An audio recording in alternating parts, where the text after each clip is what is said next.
Hello, everyone, and welcome to another episode of the SempreMilan podcast. I'm your host, Ollie Fisher, joined once again by AJ. I'm here. Maddie is here as well. Believe it or not, I made it this morning, so... Recovered from illness. New lease of life. Here we are. This is it. By Did you the have a way, good...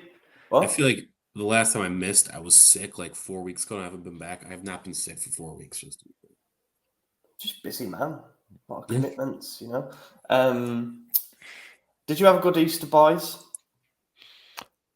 I feel like that's a better question for Madison. He's got a kid. We don't celebrate the resurrection. You know, do you celebrate Pioli's resurrection? That we do celebrate. And we will celebrate in this episode. This is our late Easter Rising. No, Easter Rising is a totally different thing, actually. That was like an IRA thing, so we'll quickly move on from that. I think it was IRA. Anyway, before we dive into this week's episode, in which we've got a win to recap against Fiorentina at the Stadio Artemio Franchi, and we have a game to preview, the Lecce game, which comes up at the weekend.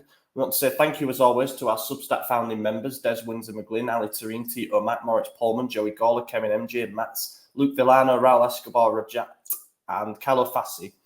If you hear those names read out every week and you wonder what it's all about, and you wonder what the Substack's all about, here's a nice visual aid to help you. If you're listening on Audio Boom, don't worry, I'm going to talk through it. But this is an example of the kind of bonus content that we're offering over on the Substack, which Isaac runs and does a very good job with. Probably the best example that we've got down there in the bottom left, if you're watching on screen, is that we offer early access to some of the exclusives that we get. So you see there, the SM exclusive, we received some information from a source saying that we are in negotiations over signing someone from Celtic on a free transfer. Pretty talented kid from what I've seen. I am not going to spoil any more than that. Go read it if you want to find out what it's all about. But yeah, that went out early access on the Substack, so you get the juicy bits of information before anybody else. As you see in the top left there, we did a little reaction bonus podcast last week to the news that Olivier Giroud is likely to leave us and go to LAFC. Bottom right is one of Isaac's series that he's got going where he interviews journalists that cover Milan. This week it was the turn of CalcioMercato.com's Daniele Longo. Really good interview where he talks about the good side and the bad side to working as a journalist connected to a club that you really care about. And he also gave us some information on what he thinks is going to happen in the summer. So definitely worth checking that out. Then there's a newsletter that you'll see in the top right, which was a little bit of a preview of the Fiorentina game and how things have gone over the international break. There's also a bulletin in that. So if you can't be bothered keeping up with the website every day, as you should do, that compiles all the best stories from the week. And then the bonus article this week was about the pursuit of a new centre forward and how realistically every option, because of the money that we're going to have to pay out, would be a gamble for us, and who are the gambles worth taking. So that is a good mixed weekly cycle over on the Substack, the bonus content that we put out. Link in the description if you want to go check it out, and you can try a week for free to see if you like it. We thank you to everybody who has subscribed, and again to the founding members. And let's dive into the episode. Back from the international break, Saturday night in Florence against Fiorentina at the Stadio Artemio Franchi. I wasn't confident going into this one. AJ, you predicted a W. A 3-1 W? Yeah, I think you predicted us to win. You might have even picked 2-1. I have to go back. I honestly don't know, but I thought we were going to lose the morning of, so... Next season, right, here's what we're going to do. Next season, I'm going to make a note of the predictions, and we're going to do a league table. And because, we're in and out of episodes, we can do the winner on like a points per game type thing, and we'll make it a bit of fun, and might even bring some betting into it, just to add a little bit of spice to that. I'm an addict. Right, any betting sponsors want to reach out to us, let us know. We'd be really happy. We all have a Tonali jersey, okay? Yeah, BetMGM, whatever. We've got Chris Rock doing the adverts over here now, so get him in or whatever.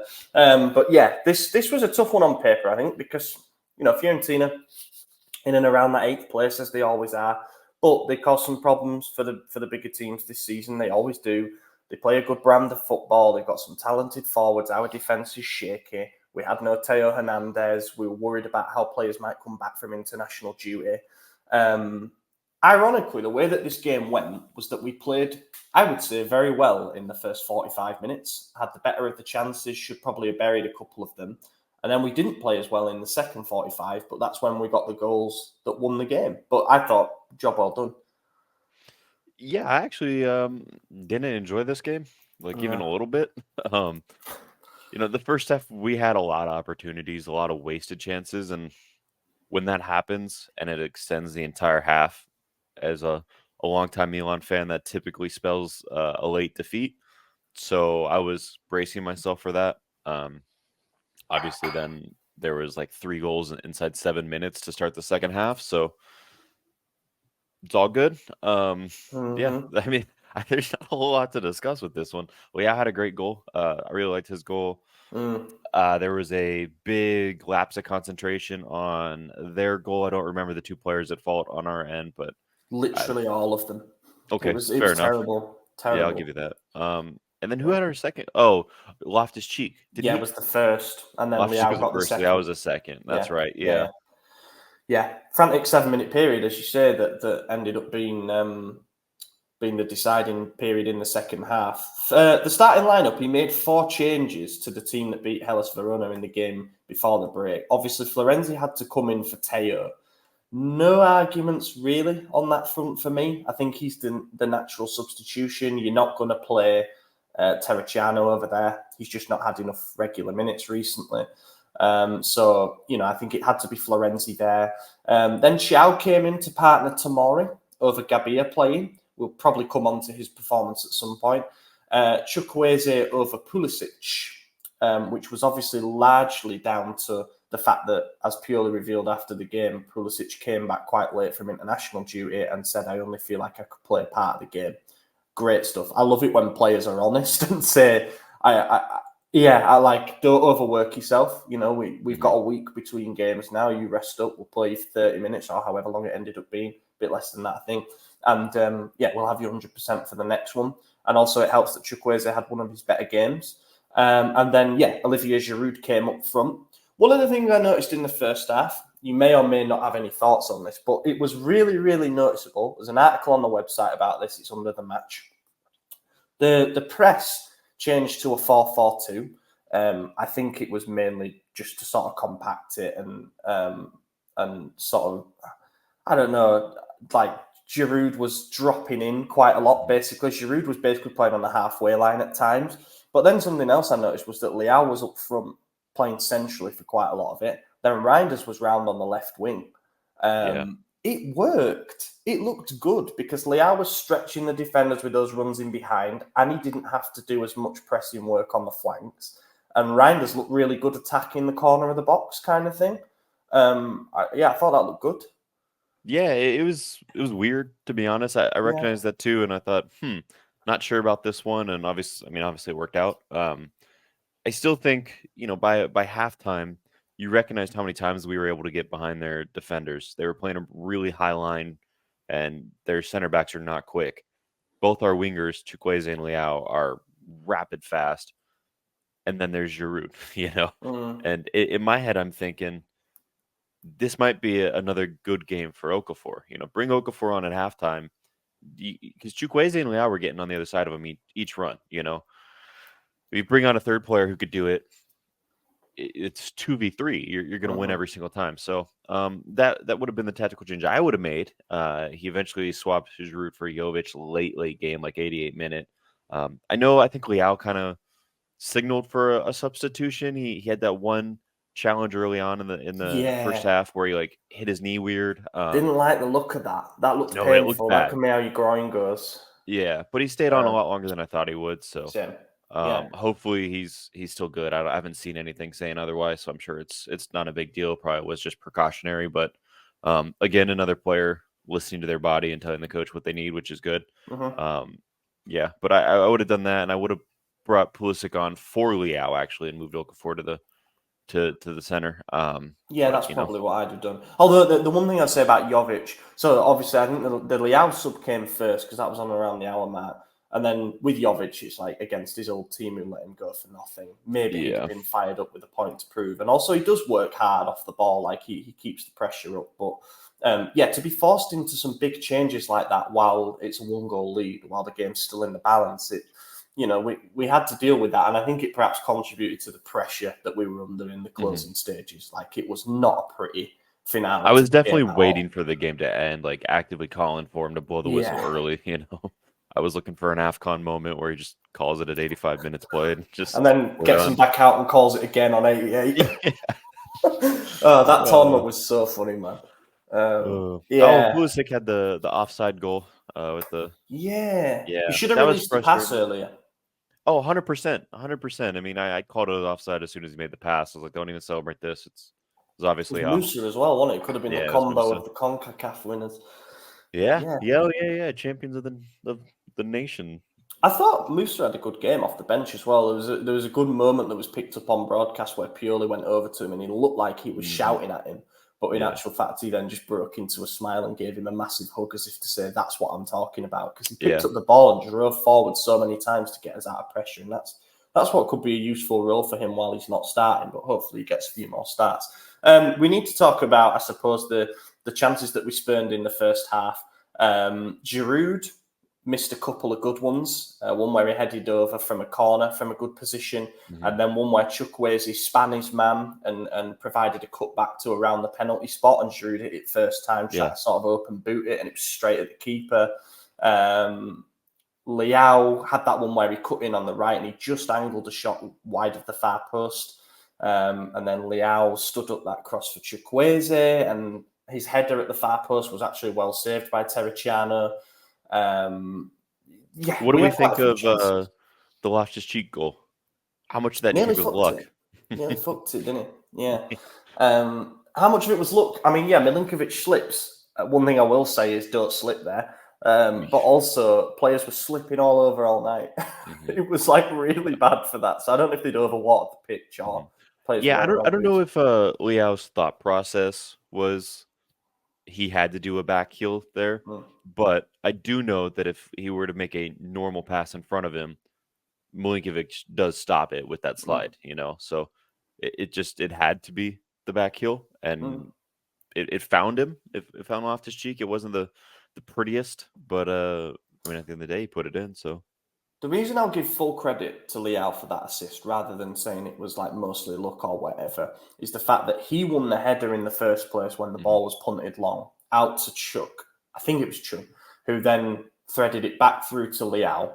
And I guess what Milinkovic's body position was ready for and why he was slightly off-footed, which is why he slipped, is for Leao to hit it first time with his right foot and sort of hook it back across goal. But then in actual fact, he digs out the little back heel cross, which puts it behind him. And that's why he has to try shift his body. His legs go from under him.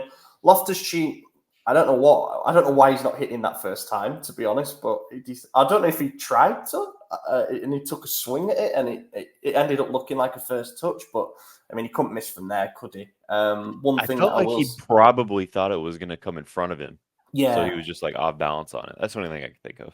Yeah, same as Milinkovic, the reason that he slipped, but did well to, I guess, in the end, bring it under control. Most important thing there was the positioning. Like we had a few situations in the first half where we put dangerous crosses across the face of goal and nobody gambled on being there at the near post or whatever.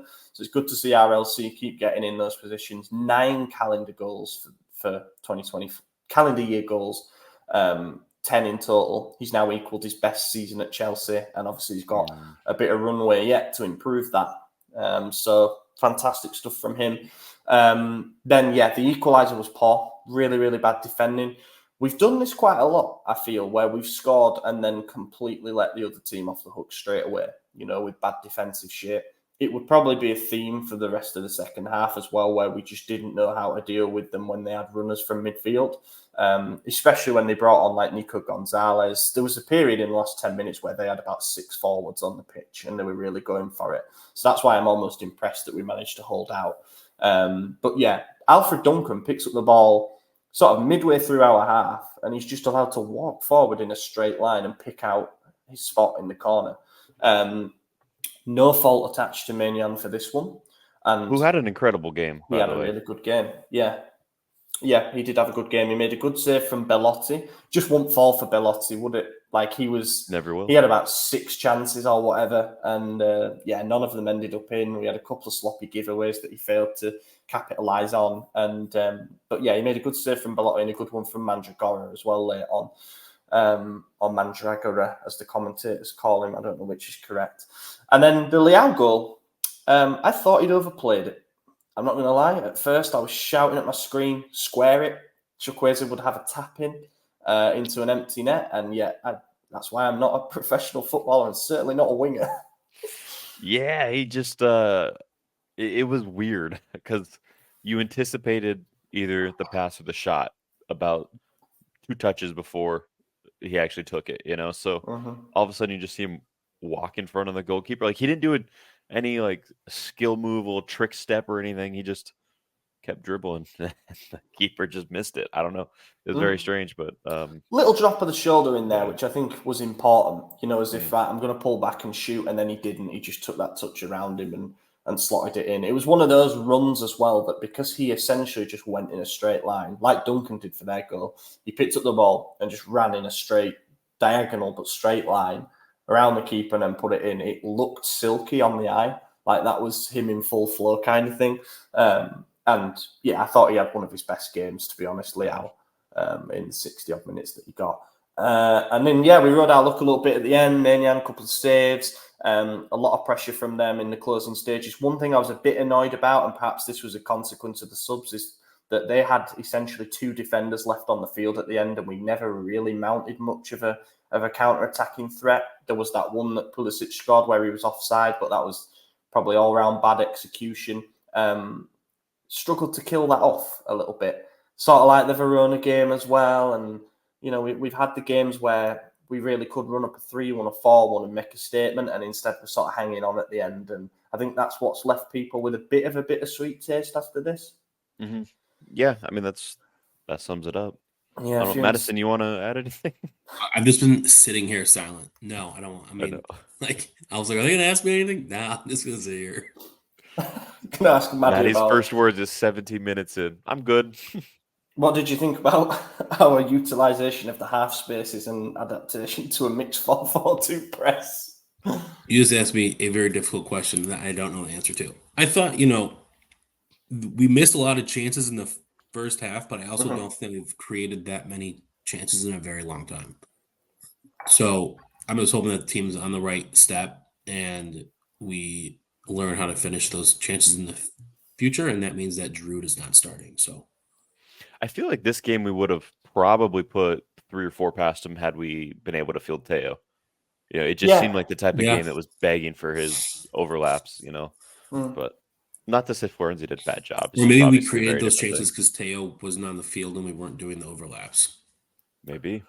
Yeah, there's a bit. We'll never know. I thought they let us off a little bit. Like I do the key battles piece on the day of the game where it's like 5-player v-player battles, and I said the key one was going to be Florenzi against Nico Gonzalez because Gonzalez has scored double figures goals for them this season. He plays on the right. We're playing with a makeshift left back. If he can get some joy down that side, then we'd be in trouble. And they didn't start him. Probably a consequence of having flown back over from international duty, or maybe he was carrying something, I don't know. But I thought Fiorentina's starting lineup was a bit strange as well. Mm-hmm. Duncan started and got the goal, so you can't say that was a bad decision, but they left Artemelo out, who I think has been pretty good this season. So, I don't know. I think maybe Italiano Galaxy brained it a little bit in playing against us, but, what did the XG say for this one, by the way? We were over 3. Really? Yeah. It was like 3.9 or something. Oh, here we go. So the ones that we put out, it's 2.9 for us, but, they vary from site to site. We had 55% possession. They had 17 shots to our 14. We had 10 shots on target to their 7. We had 5 big chances to their 3, which I think is genuinely though. When was the last time we had double-digit on-target shots?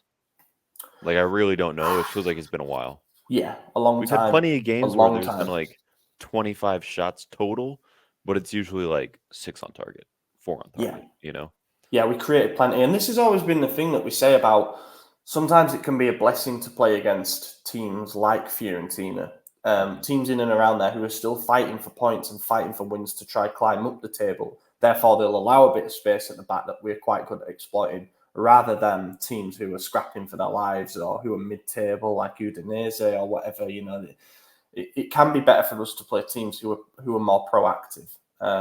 We'll see if that's the case in Derby, I suppose, that's coming up. Because everything rests on that and the Roma game now. But anyway, tops and flops, and then we'll put this one in the books. Top for me, I'm going to give it to Leao. It has to be him. Main creative force, scored a good goal. It was a sort of leader's performance. There was times when he was out there and you just thought, oh yeah, everything's going to go through him, and it's one of those days where something's going to happen every time. Leao's obviously a good pick. I'm going to go Mignon though. I think any other keeper on our roster, we either draw or lose that game. He made quite a few big saves. He bailed us out towards the end of the game where they had 15, 20 minutes to end the game of just attack after attack after attack, and Mike just wasn't letting anything in outside of the one Duncan goal, which, like you said yourself, wasn't anything to do with him. It was lovely shot, really, from a midfielder, actually. So I'm going to give it to Mike. I'm also going to go with Leao. I feel like he's been quiet for so much of the season, and he was just explosive. So. I want to give an honourable mention as well to Loftus-Cheek, not just because of the goal, but he looked well up for it as well. He won a lot of duels. I don't have the exact number, but it was a battling performance from him, and I think he contributed pretty well. And then Chukwueze had probably his best start for us, to be honest. Reinders looked confident on the ball. There were some real positive performances in this. Gabia came off the bench, which leads into my flop. But he looked a bit more assured than my flop of the match, which is Malik Chow. Jesus. He's suspended, right, for Lecce? Oh, is he? I don't know. I know Loftus-Cheek is. Oh, maybe it was Loftus-Cheek. Loftus-Cheek was 100% deliberate, by the way. He kicked the ball away or something. Tamori kicked the ball away, and that shouldn't have been a yellow card, but no ban for him. But Loftus-Cheek did something where it was like, you're serving your ban for the Lecce game, so we've got you back for the bigger games, But yeah, Chow for me. I don't remember who. I'm going to give it to Giroud. He missed so many shots in the beginning. Yeah. Yeah, Giroud's a good pick. I can't remember. I think with Chiao, it was there was a couple of hairy moments, but one in particular where he's not learned his lesson and he kicked someone up into the air just outside the edge of our box. It's can you stop diving in like that, please? Because you're lanky and you're not going to be first to that ball. He just looks a bit rusty mentally, more so and physically half a yard behind it. I've noticed on social media he's been getting quite a lot of, let's say hate, but people are just we can't play Chow at the moment. He's unusable at the moment. I think that's a bit harsh, and the only way that he's going to get better is with repeated starts. But Gabia did come on and look a lot better than him. So that's something to consider with the big games that we've got to come. Let's move on. We've got a game to preview. Lecce stopped the mighty Roma machine yesterday. Drew 0-0 with them. Yeah. I didn't see a single scoreline from yesterday. So we are now 47 points ahead of 6th place or something like that. Feels like that. It's probably actually about 16. 47, that doesn't sound right. No, 47 was an exaggeration. So we are now 13 points above Roma, who were in 5th. And because 5th is likely to get Champions League, we are now 15 points inside of the top 5. So 15-point gap to Atalanta in 6th, who do have a game in hand. So it could return to that. But yeah. So win 3 games and we're good. I mean, we're in, aren't we? Yeah. We're in. I mean, you look at that, man. 20 wins, 5 draws, 5 losses. It's really not been we're at a similar pace to the Scudetto season. I think we're ahead of it now, aren't we? Yeah, we might well be ahead of it. Although maybe not, because didn't we win did we win 7 of the last 9 games in the Scudetto season? Something like that. Although we won 6 in a row in all comps now. How many games are left? 8? 8. Yeah, it's just one of those things where you look at it. Look, we got 20 wins. That's huge. But 5 losses and 5 draws, just It shouldn't have happened. And when you look at the draws, like, I don't know, the Atalanta one, it was, again, gave away a stupid penalty. The Bologna one gave away a stupid penalty in the 90th. It was, what was the other one? Sornitana, I probably shouldn't have drawn that. The loss to Atalanta earlier, where, again, we conceded in the 95th minute. Like, the Lecce 2-2, that's a good one. Napoli 2-2. Like, there's just been a bunch of drop points throughout the season that shouldn't have been. In an alternate reality, we're probably a lot closer to competing for the top than we are. I mean, at this point, it's out of reach, and that's how the season goes. Anytime you drop silly points, like, it comes back to bite you. But yeah, it hasn't been the world's worst season. It's just been some bad moments that have added up because Inter haven't slipped at all. So good on them. But yeah. Yeah, that's it. It's compounded. Say that again. That's what happens when you cheat. Elaborate. Well, I got. Don't elaborate. Oh, we're getting a libel case. Yeah, they're in a ridiculous pace, aren't they? They're still 14 points ahead of us, which is annoying. The possibility is still there that they win the title in the derby. We've got to try and make sure that doesn't happen. In other words, let's drop points before that so they win it before.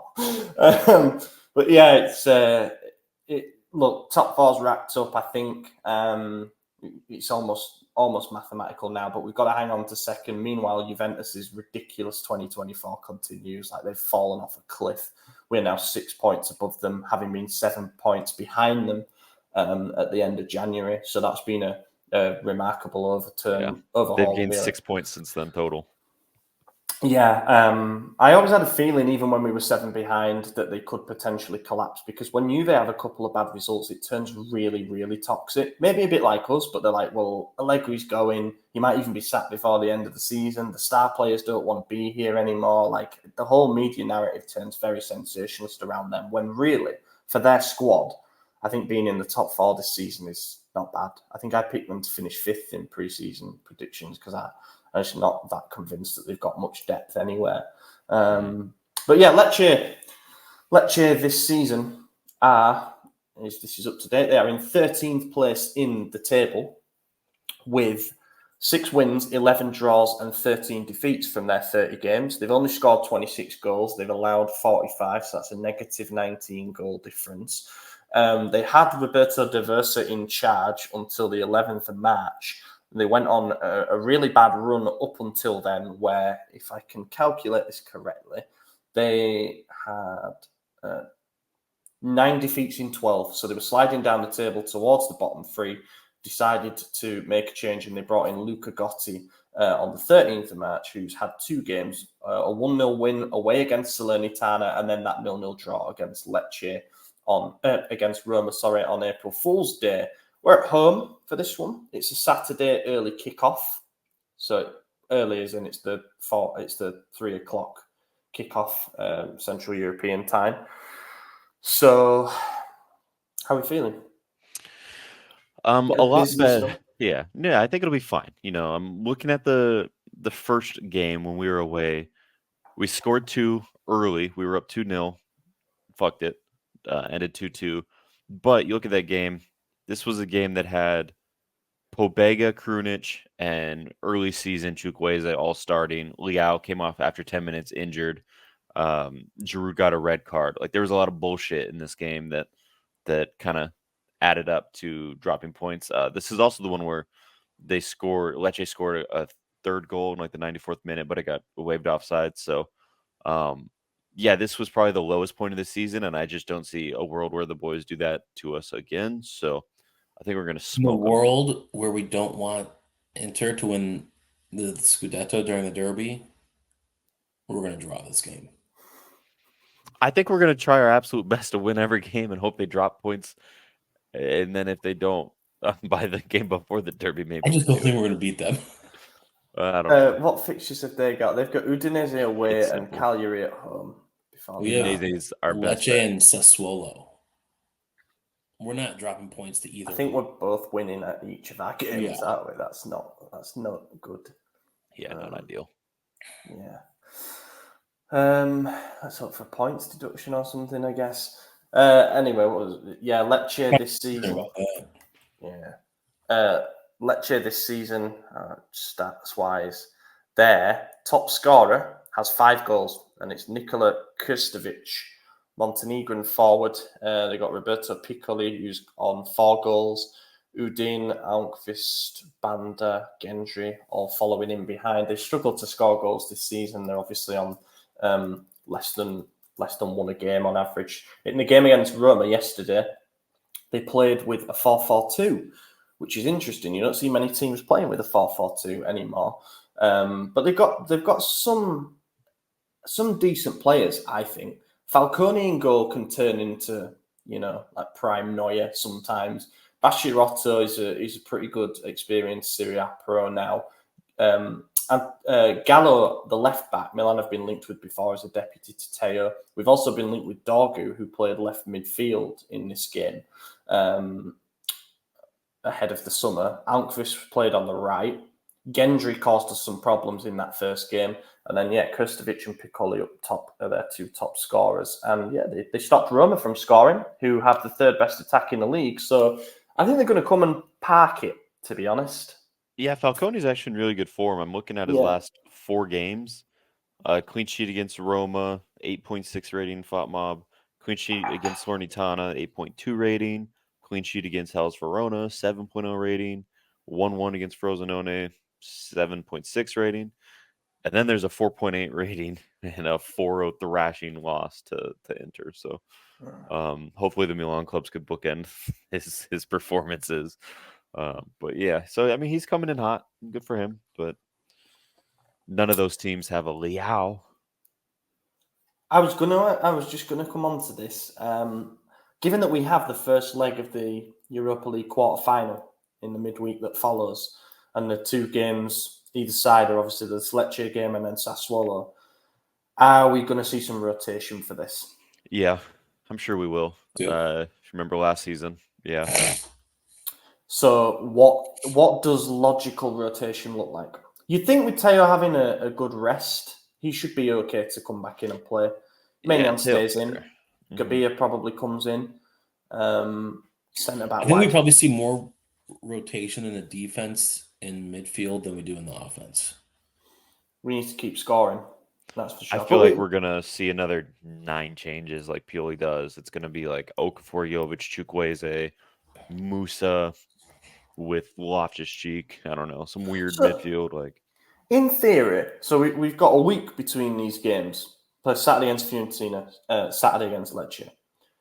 All the players should be 100% by the time this Lecce game comes around. And then I believe that all players, when they're 100%, can play 2 games in a week. So could we see 2 strong starting lineups, Lecce, Roma, and then the mass rotation for the Sassuolo game? Because what we did last season That's how we'd see it. Yeah. What we did last season. See rotation this weekend before the Roma game. I think we need to stay on a hot streak for that first leg against Roma, to be honest. Yeah. Because the first leg's at home, so we need to win. We need to go there with a lead, ideally. Even though I'd probably still be confident if we drew that first leg. We ideally need to win that first leg. So I think you keep playing the hot hand. That being said, given the changes that were made, Teo will probably come back in. We'll see about the centre-backs. We've got options in midfield now. Benacer Reinders seems to be the double pivot that he likes. But we've got Musa clawing away, and obviously Adley, he seems to like using him in a deeper role now. You've got Pulisic, who will probably come back in, but might have to manage his minutes. So Chukwueze is now looking in good form again. Got a nice option there. The one thing is, obviously, Loftus-Cheek. There is no Loftus-Cheek for this game, so he'll have to be changed. For who? Maybe Reinders? Maybe move Reinders up and then play Musa, Benacer, something like that. That's probably exactly what it'll be. Yeah. But we don't have any other options, right? Who else? You get a bit funky and play Adley in the role that he started. Forgot all about Adley, yeah. I think there might be some shouts to see Pulisic finally play as a 10. You don't want that. I keep hearing that he's better on the left or as a 10 than on the right. I feel like you haven't heard that since he scored 8 to however many goals he's on now. Yeah, it's the best season of his career as a right winger. He said it though. After he won the Gold Cup, he was like, I didn't think I'd feel this comfortable playing on the right. Like, I feel better on the left. But I think, just... Let the master tactician of Pioli work his magic. All right, and Let him keep cook. Pulisic on the right, Hmm. left. Fuck. No, Yeah. keep on the right. Oh yeah, okay, good. Right. When you like look at it on paper, I'm like, oh Yeah. wait. Yeah, I guess the other thing is, hopefully Leao hasn't picked up a problem after the game. There's nothing that came out suggesting that he has, but maybe Okafor and Jovic could come in. Don't know. We'll see. Dilemmas. It's good that we've got players fit and available. It's just the defence that's once again got a couple of absentees, which is annoying. Prediction? 3-0. I'm gonna say 1-1 because their goalie's gonna have an amazing game. 1-1. Oh, dropped points. I'm going to say 2-0. I'm going to say 2-0, and I think we labour in the first half. I think 2 goals come in the second half. Pulisic gets one, and the other's a penalty, which Teo scores. Because No, they're Well, Pulisic takes the penalties Hey, now. penalty this season. Teo will take it if he's on the pitch. No, remember after Teo and Giroud missed theirs, they said Pulisic's the new penalty taker, and then we just haven't had one since. But then didn't Leao come forward and say, I'll take them? And Pioli said, no, you won't after the game. Yeah. That was a bit of a mess, really. At the time, Leao was on, 2 goals that season? Pioli's like, nah, He's trying bro. to pad those stats. Yeah. We go so long between penalties, though, that you sort of forget what happened with the last one. It's hard to keep track of them because there's so few, and then you always hear penalty for Milan, but it's typically Inter that's getting it. So, yeah. Rigore per l'Inter. Let's move on. Do a bit of... So, talking point. Okay. No. We'll do the listener questions, but just as a heads up, the big talking point, obviously, for this week, I guess this recent period, is that, and it follows on from a Sky report last night saying that Pioli is now pretty likely to remain as the head coach for 2024-25 season, which is the last year of his contract because of this good run of form that we've had in 2024. Now, we'll save that for the bonus podcast. So if you want to hear our thoughts on that, then tune in later in the week. And as for the listener questions, get them up. Gregory Peck asks, as a Serie A fan, when you hear other YouTube football pundits, in quotation, who oddly enough work for Sky Sports, say that Brighton can win Serie A, do we even care about these comments? How does it actually make you feel about the game in this YouTube space? And I guess how Serie A is perceived by fans of other leagues. I think Serie A is perceived well, but also don't listen to English pundits because they think that England's winning the World Cup every single year. They, just Agreed. don't Every year. listen to them. Every year. Yeah, that's how Even crazy the off years there. Even during if, the off years, they think even if it was played every year, we wouldn't win it. Yeah, I agree with that. To be honest, it doesn't bother me too much. After, I don't know, 15 years of listening to the English pundits say some bullshit, it's just like, what's the next soundbite? I recognize the sports entertainment business is a lot more lucrative than the sports analytic business. So if you could get a reaction, you could get money, and that's what it is. So the more you react to it, the more you pay them, the more they're going to do it. I don't even know if that's why English pundits are the way that they are. I think No, they're just that but delusional. It's true. Some I don't know, at the end certainly of the are. day, like, it doesn't affect me. I'm going to watch Milan whether we're in Serie B or the Champions League, so I don't care. Are you going to watch them in Serie B? I think with English pundits, I don't there's a distinction to be made between, English-speaking pundits, in which case, everyone comes into it, even the US panels who have got a they're bit of fools stick. too. Yeah, they've got a bit of stick recently as well, versus Premier League pundits who are not always English. So, there's weird overlaps and stuff that go on. I do think generally fans of Premier League teams massively overestimate their sides. Yeah. But then probably so do we sometimes to an extent. Yeah, of course. It's natural, but the difference is that because English is the main language in the world, the English language content pool, if you like, is oversaturated. So what do you have to do to drive clicks and get traction and revenue, everything that comes with it? Call it the TalkSport model. which is basically where you have a pundit on who says something ridiculous, so they get people calling in to tell them that they're ridiculous. It's almost like Zlatan. He says daft shit to make sure that he stays in the headlines, even though I think majority of it is a facade. Don't get me wrong, I think there are genuinely delusional fans of all clubs and people who are in like quite high positions who probably shouldn't be because they don't necessarily read the game that well. But bringing it back to how Serie A is perceived, I mean, that one guy took a load of heat, and rightly so, for saying that Brighton would dog walk Roma. I also thought Brighton would give Roma a much better game than what they did. They lost it in the first leg by putting Lewis Dunk on Romelu Lukaku. I was actually quite happy to see that happen, because it's like, Brighton, come on, who are you to be talking like that? It's your first foray into Europe, and you're talking about how you're easily better than. There's also I can't remember who it was, but when the Champions League came out, they said Newcastle were the favorites to win the group, but then they got fourth. So and then they beat PSG 4-1 at home, and it was like we're the best team in this group, and then they couldn't beat us or Dortmund, So it's that's the way it goes. But it's what happens. Like the fans of these clubs, your Newcastles and your Brightons, have gone a long time without any kind of success, so they're gonna get a bit carried away. Like when we won the title, we're talking about, well, how long until we challenge for the Champions League? And then we get to the semi-final next season. It's like, here we go, boys. We're building something special here. Yeah. And then you can dip so quickly back into like the reality of football. And it's like, we can't. Yeah, but when we got carried away, there was a legitimate reason. A title and then a semi-final of the Champions League. I mean, that's a bit different than just qualifying for the Champions League for the first time in 80 years. There's a big jump in level there of like the first year we got back into the Champions League, we all said we'd be really grateful if we just made the knockouts. And when we got the group that we got, we were like, nah, probably not happening. Yeah, exactly. Even but then the next we season we said, we're gonna make it, and we did. We made it to the semis. So last year we were like, just make it to the round of 16, right? Like, don't ask for too much because we know it's a small build. It's not like you qualify and you're like, we're winning the entire thing. Like, no, you're not. This isn't a Leicester City thing. It's just, it's not FIFA. And then another thing about Milan that constantly gets mentioned by our fans, but also by, I think, fans from outside of Italy, is like this Milan European DNA type thing.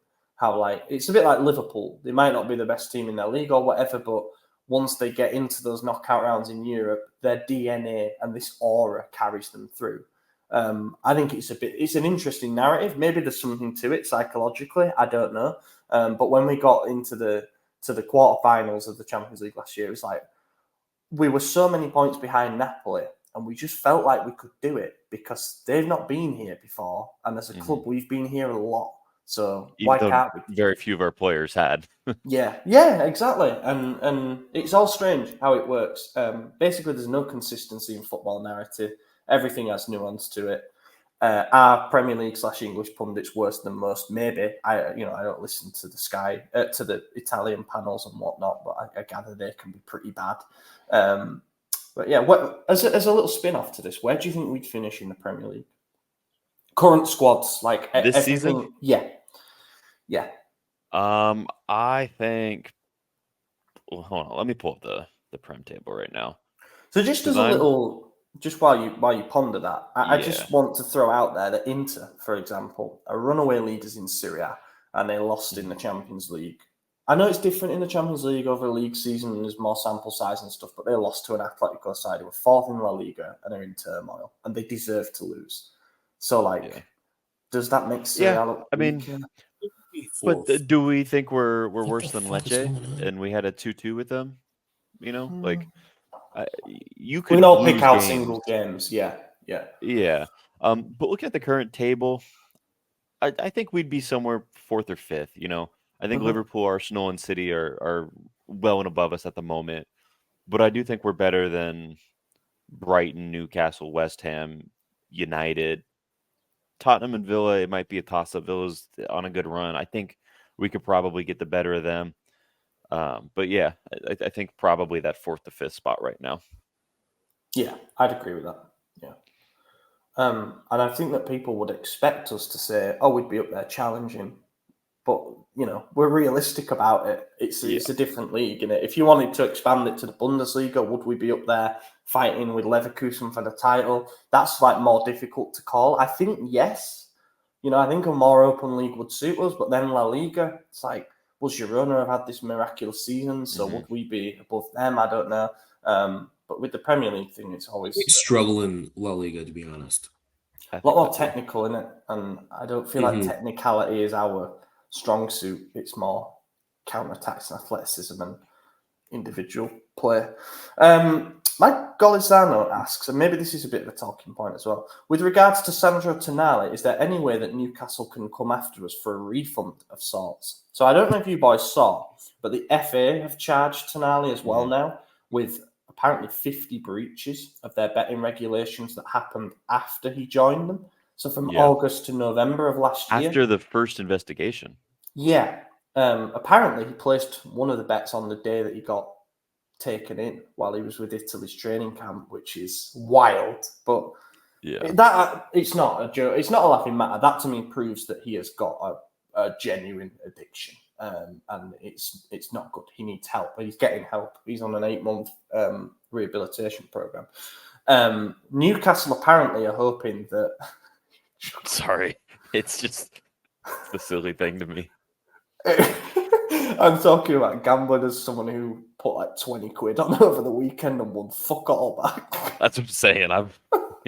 This year on sports bets, I'm at least down 200. I don't know. Oh, I'm down so far. I actually stopped betting because I was like, I don't know why I do this. Like, I don't know what I'm doing. So You're gonna go through my DraftKings. I've never won a bet, so don't take advice from me. But that's because I exclusively do like 20 leg parlays. Oh, that's the way to do it, man. When the fun makes it so much more exciting. Exactly. Yeah. And you know what? The sad thing is I'm usually only off by like 1 or 2 games. So I keep thinking, I'm going to get it soon. And then I'm riding off into the sunset. That's it. Yeah, because I win $1,000. The best one is when you put on like a multi-team bet and they're at different kickoff times. Yeah. And you're thinking, right, this early ones are nailed on. And then the first game lets you down. So that's how it was last week, dude. I put a bunch of over-under goals for all Serie A on Saturday. And then a couple Prem games. And I did a money line for March Madness. And I never bet on college sports, but it was Marquette, who was like second rank, versus North Carolina State, who was 11th. And I was like, well, that's a shoe-in. First game, dude, they get smoked. And I'm like, all right, there goes that. Got everything else right. Sweet. Love it. So, yeah. Don't never bet on March Madness. Nah, it's so stupid. Yeah. I've seen people doing their brackets and stuff, and like, there's that much that can go wrong. I'm sure it's just pot luck. No one's ever had a perfect bracket, like in the history of brackets. Really? Yeah. There was a year. Well, you had Oakland who upset Kentucky, right? Like, you got in the first UConn, something involving UConn. Yeah, like usually by the second or third round, there's 0 accurate ones left. There was a year where Warren Buffett offered $1 billion to anyone who got a perfect bracket, and no, I think he does it every year. Yeah, it's a lot, but should be $1 billion. Ever won I wonder if you put a bet on all of the games, it'd be really hard because obviously the amount of teams involved. But I wonder what the odds return would be. It's one of those odds one of those where I think the bookmaker would ring you up and be like, "What are you doing?" Because there are those bets, sir. There are those bets. Like, do you know something? Anyway, back to Tonali. Get well soon. He's suffering from an addiction. On a serious note, hopefully on the road to recovery, he's serving his ban at the moment. He's not going to be back before the European Championships. Apparently, Newcastle are hoping internally that this new breach, these new charges, because they happened before he was charged the first time in November, that it will run parallel to the ban, or congruent, I guess, to the ban that he's currently serving, so it won't be extended. I think that the FA will look to play a strong hand here and be like, no, the other bet was the other ban. Sorry, was that unfortunate Freudian slip there. The other ban was from the Italian FA. We're gonna do ours now, rather than saying, oh yeah, what they said's fine, it can run alongside. I think we might not see him for a while longer yet, but we'll wait and see. not too much more to say from there because obviously it's a bit of a dodgy legal ground. And as for the stuff about Milan knowing, always been denied. Nothing has come out to suggest that Newcastle are going to pursue any kind of refund or that they're going to investigate the transfer. Somebody from within the club did come out and say it's going to change the way that they do business. They're going to do more due diligence on all signings now. But I honestly don't know how you can find something like that out. You know, you can do medical checks on a player, you can do background checks, but you're not to know if someone's placing underhand bets. If you're going to, like, Newcastle will do due diligence or Milan will. Because if you do due diligence on your own players, you're not going to rat them out for gambling. You're going to tell them to stop. Yeah, right? that's true. That's also, true. Players might get pissed off. It's like, where's the trust? You know? Yeah. Well, and the other thing is, Tonali would still be getting away with it too if it wasn't for the Juve guy who came clean and said, "Hey, I have a problem," and so does Tonali. Like, you know, his buddy's the rat. Grass, proper grass. So funny to me, but yeah. Yeah. So, anyways, this also ties into the first question of, you know, the English pundits, all the English fans trying to come at Milan for this, like we had anything to do with it. It was like, well, okay, sorry, we have no idea. Sounds like a problem. Yeah, exactly. Like you bought the man, not just his performances on the pitch. That's nothing to do with us. Yeah, if you buy a player, who was it? The guy. I mean, this is an extreme example, and actually sad, not just a silly little gambling addiction, but the player who, Salah, who was it? Newcastle also? No, it was Cardiff. They were buying him from Nantes, and he died in the helicopter. Died in the airplane. Yeah. Died on the way to it, and whatever. I think he finished it, signed the contract, and went home or something, and then died on the way back. I can't remember, but I mean, they still had to pay the transfer fee and stuff. Like it's an ongoing legal battle. And you know what? It's so difficult, isn't it? Because it was a big money signing for a club like Cardiff. You know, they don't exactly spend. It was to be a club record signing for them, and you obviously don't want to try and taint the memory of the player in any way because it was such tragic circumstances. But then they're like, "We've got the receipts," kind of thing. And I mean, because you look at it from Nan's point of view, like we sold you our player, we lost our player. Now we don't get him. Why would we not get the money? You know, and then like that's kind of a businessy way to look at it, which is really shitty. But also, Carter's like, look, we didn't get the player. Why should we pay you? And it's like, well, nobody has the player. Someone, I don't know. It's a very murky way, but yeah. Honestly, like for stuff like that, you just want to get everybody in a room and say, look at the state of this. Why can't you just pay half of it or something? Like, is there not a meeting point in the middle here where we can all go home and not turn this into a messy legal battle over someone who's died? Yeah, and then you know the family's watching that, looking at like, damn, his former club and his new club. Did they really care about him? You know, they're seeing this shit. They're arguing over money when we don't have our son, our husband, blah blah blah, all this stuff. Like, yeah, that's crazy to think. But anyways, do we have happier things to discuss? One more thing. Okay, cool. Let's do that. Final question comes from Heavenly. Maybe that's Heavenly, but spelled a bit funny. Following up from last week's question, now we are linked with Yusuf Fofana as a defensive midfielder. Who do we bench, or are we selling a midfielder? Just adding a little bit to that. In the last week or so, we've been linked with, I think, 5 defensive midfielders. There's Samuel Ricky at Torino, Wallace at Udinese, Fofana at Monaco, Kefren Turan at OGC Nice, and the other one I think was Ibrahima Sissoko, maybe. But yeah, basically seems like we're in the market for a DM. Is that the right signing, first of all, positionally? And who do you want? And does it mean Benacer's off? I don't think it means Benacer's off. I do think it's a good signing. Remember, we sold Krunic in January. Not that it's like a big loss, but we are down a man in midfield. Yeah, I mean we're short a player. We never signed a DM over the last summer, so I think we still kind of just need it. And and Pobega, I mean, he's been gone all season too. We might get rid of him in the summer, especially if we're including him in a deal for someone else, you know. So I wouldn't be shocked if we are just replacing him, or if we're just looking to bolster the squad. It's not like you have to sell someone to buy someone, Well, that's how it works at Milan. So sometimes. Thanks, Jerry. Now, there was a report from Gazzetta that basically worked out, and maybe this was a tad wishful thinking, but the budget could be 130 million euros without any big sales. From the sale of CDK, Salamakers is in good form for Bologna. Looks like he'll go for 10 mil. We've got a few more players out on loan for some cash. Champions League money's worth like 40 mil. And then if we're going to run deep in the Europa League, that'll get us 40 mil. So we could genuinely have a good budget. We know that most of it's going to the striker. Let's say the striker costs 50 and we've got 120 mil to spend. That's still 2 or 3 good investments on other positions without having to sell any star players.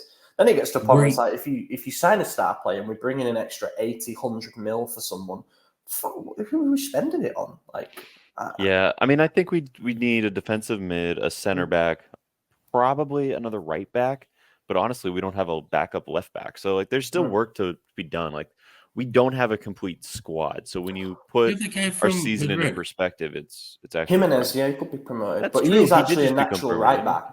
He's a right-footed player who's been playing on the left for the Primavera because we've got a load of right backs. So, I was going to say something that I noticed in the Fiorentina game. Coyote, who's been really good this season, has now been benched by Dodo.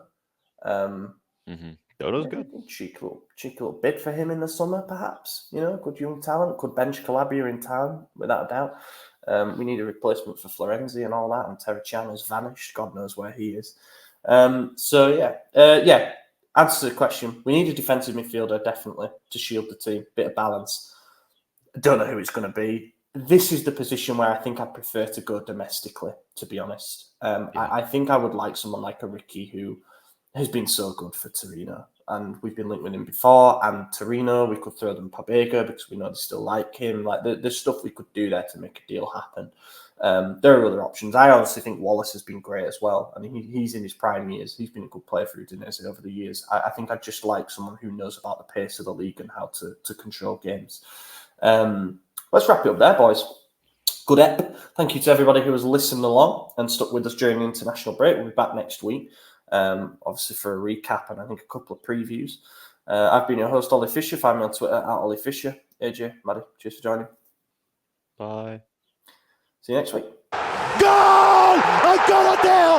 È una meraviglia! Il gol di Teo Hernandez da un'area all'altra! È una meraviglia! Senti il mio cuore!